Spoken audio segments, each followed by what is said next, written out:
జరుగుతామని తెలియజేస్తాం. Okay okay okay Rayapati అన్న గారు, గుడ్ మార్నింగ్ అండి. బాగా ఆలస్యమైంది మీ దగ్గరకు వచ్చేసరికి.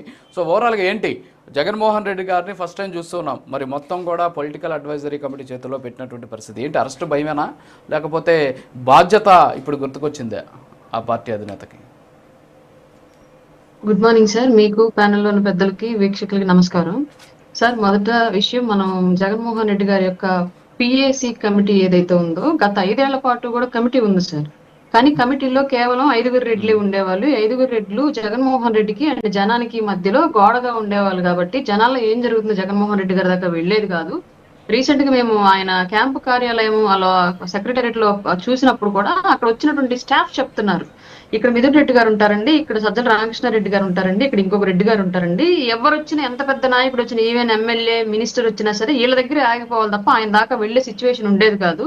అందువల్లే గ్యాప్ ఆ స్థాయిలో వచ్చింది జగన్మోహన్ రెడ్డి గారికి. అలాగే కింద జరుగుతున్నటువంటి పాలనకి, వాస్తవాలు జరిగేదానికి, అలాగే జగన్మోహన్ రెడ్డి గారు చూపించేదానికి మధ్య పొంతన అనేది లేకుండా పోయడానికి కారణం ఈ మధ్యలో ఉన్నటువంటి అడ్డుగోడలు ఏంటి అని చెప్పేసి క్లియర్ గా అక్కడ ఉన్నటువంటి స్టాఫ్ చెప్పారు మాతోటి వివరంగా, గవర్నమెంట్ స్టాఫ్.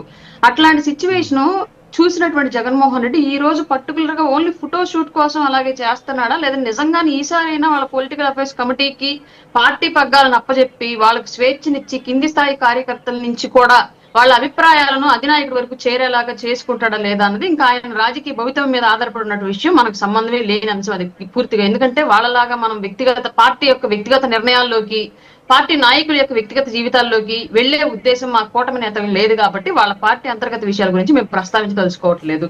అలాగే నెంబర్ 2, జత్వాని కేసు విషయం వస్తే మాట్లాడితే సార్, ఇందాక పసుపులేటి సుధాకర్ గారు చెప్తున్నారు ఫేక్ కేసులు పెట్టారు, ఏదో రాష్ట్రంలో జరుగుతున్న అరెస్టులు అన్ని కూడా జరుగుతున్న పాలన సవ్యంగా లేని దాన్ని డైవర్షన్ చేయడానికి అని చెప్పేసి అరెస్ట్ చేస్తున్నారని చెప్తున్నారు సార్. పాలన డైవర్షన్ చేసినా చెయ్యకపోయినా నిందితులుగా ఉన్న వాళ్ళని ఎవరినైనా సరే టైం వచ్చినప్పుడు, సాక్ష్యాలు ఆధారాలు దొరికినప్పుడు ఖచ్చితంగా అరెస్ట్ చేయాల్సిన బాధ్యత ఉంది. మీ లెక్క ప్రకారం మీరు ఈ 5 ఏళ్లలో ఏ అరెస్ట్ జరిగినా సరే మా పాలన డైవర్ట్ చేయడానికి చెప్తానని చెప్పేసి చెప్తూ కూర్చుంటే గత 5 ఏళ్ల పాటు చేసినటువంటి తప్పుల్లో ఉన్నటువంటి నేరస్తులను ఎవరిని వదిలే ప్రసక్తి జరగదు. అందులో భాగంగానే ఆంధ్రప్రదేశ్ లో జనరల్ గా ఒక పోలీస్ వ్యవస్థకు ఒక కేసు ఎఫ్ఐఆర్, ఈ రోజు ఒక కంప్లైంట్ తీసుకుని మనం స్టేషన్ దగ్గరికి వెళ్తే ఈ రోజు ఎఫ్ఐఆర్ నమోదు అవ్వదు అసలు తొందరగా. వాళ్ళు దాన్ని ఏదో విధంగా మళ్ళీ ఇన్వెస్టిగేషన్ అనో, సీన్ రీక్రియేషన్ అనో, లేదంటే మళ్ళీ మాట్లాడాలి అనో, మేము వెరిఫై చేసిన తర్వాత ఎఫ్ఐఆర్ కడతామని చెప్పేసి 100 కారణాలు చెప్పి అదే రోజు ఎఫ్ఐఆర్ కట్టరు.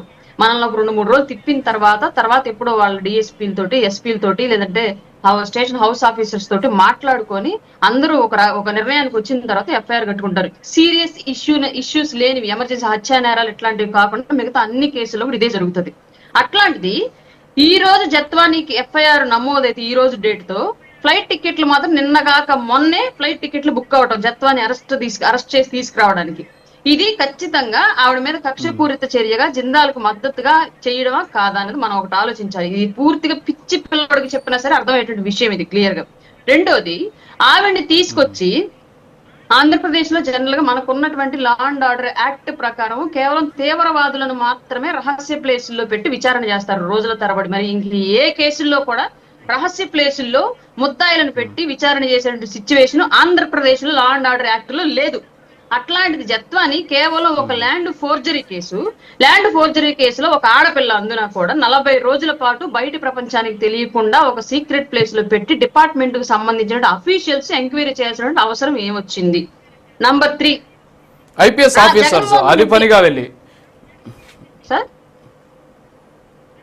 ఐపీఎస్ ఆఫీసర్స్ అది పనిగా ఫ్లైట్ లో టికెట్లు తీసుకొని ఐపీఎస్ అధికారులు దాదాపు 3 వెళ్ళడం.